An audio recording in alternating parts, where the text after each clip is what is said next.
est en train de vivre une transformation silencieuse, mais absolument radicale de notre mémoire. Et le moteur de ce changement, c'est l'intelligence artificielle. Dans cette analyse, on va décortiquer ensemble comment l'IA ne fait pas que nous aider, mais comment elle est en train de refaçonner l'architecture même de ce qui fait de nous des êtres de souvenir. Alors, cette peur que la technologie puisse abîmer notre mémoire, eh bien, ce n'est pas nouveau du tout. C'est même aussi vieux que l'écriture.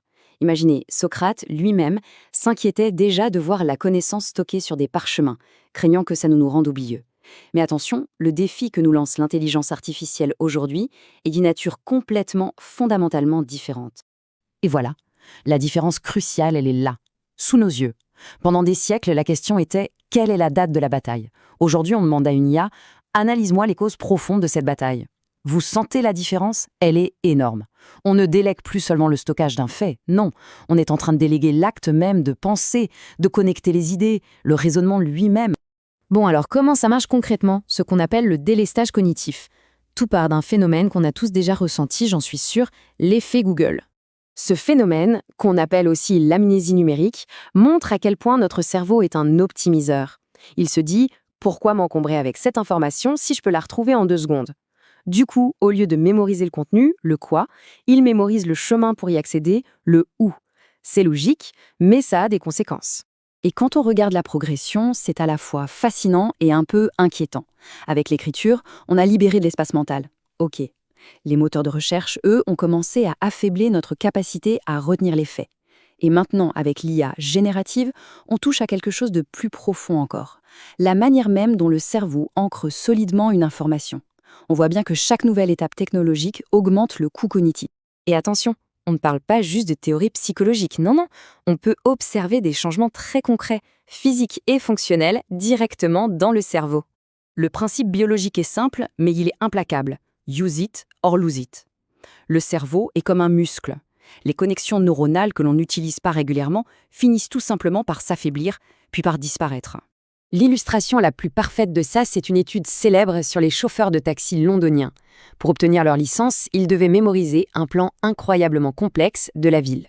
Résultat, leur hippocampe, qui est le centre de la mémoire spatiale, était physiquement plus développé. À l'inverse, des études ont montré qu'une utilisation fréquente du GPS est associée à une atrophie de cette même zone. Et là, c'est le point crucial. L'hippocampe, ce n'est pas juste notre GPS interne, c'est aussi là qu'est stockée notre mémoire épisodique, c'est-à-dire nos souvenirs personnels, le film de notre vie. Et ce qui est préoccupant, c'est que son atrophie est un des marqueurs de la maladie d'Alzheimer. En le sous-utilisant, on ne risque pas juste de perdre notre sens de l'orientation, on affaiblit potentiellement nos souvenirs les plus chers et notre résilience face aux maladies. Une étude du MIT a mis un nom parfait sur ce phénomène, la dette cognitive.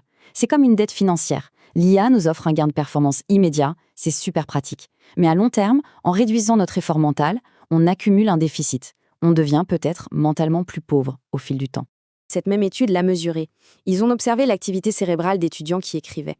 Les résultats sont sans appel. Le groupe qui utilisait uniquement son cerveau avait une connectivité neuronale très élevée.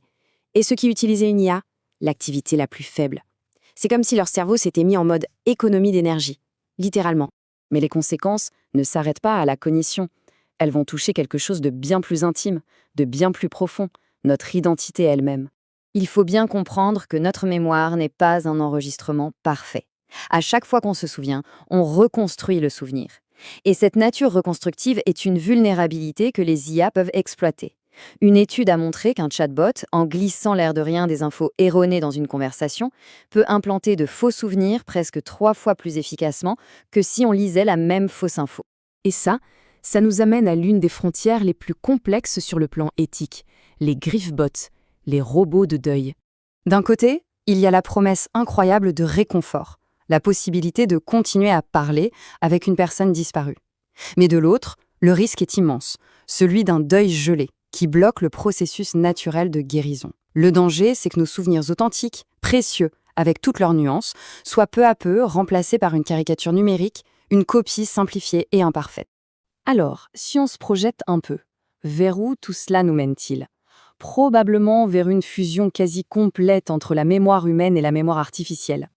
Le vieux rêve d'une mémoire parfaite, infaillible et interrogeable, est en train de devenir une réalité.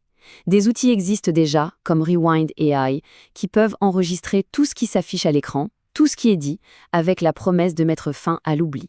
Mais attention, les psychologues nous le disent, l'oubli n'est pas une défaillance de notre cerveau. C'est une fonctionnalité essentielle. C'est l'oubli qui nous permet de guérir, de pardonner, de passer à autre chose et de tirer des leçons générales de nos expériences. Une mémoire numérique parfaite pourrait être un fardeau écrasant, un passé qui ne s'efface jamais. L'étape ultime de cette fusion, c'est ce qu'on appelle l'exocortex, un système d'IA qui serait directement branché sur notre cerveau, un peu comme un disque dur externe pour nos pensées et nos souvenirs. Et là, évidemment, ça soulève des questions vertigineuses. Où finit le soi et où commence la machine? Tout ça peut sembler de la science-fiction, mais ça nous ramène à nous, ici et maintenant. Car nous sommes, en tant qu'espèce, à un carrefour absolument critique. On est peut-être en train de passer de l'homo sapiens, l'homme qui sait, à l'homo promptus, l'homme qui demande. Un être dont la mémoire n'est plus une forteresse antérieure, mais un système éclaté, dépendant d'algorithmes. Ça donne une puissance externe immense, c'est vrai, mais avec le risque d'une structure cognitive interne potentiellement fragile. Alors, que faire?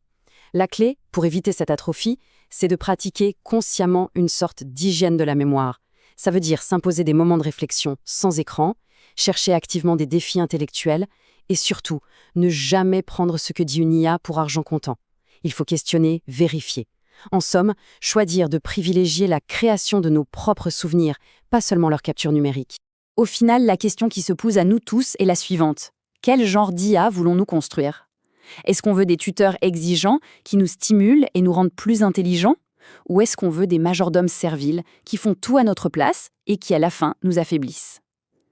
L'avenir de notre mémoire, il ne dépend pas de la technologie.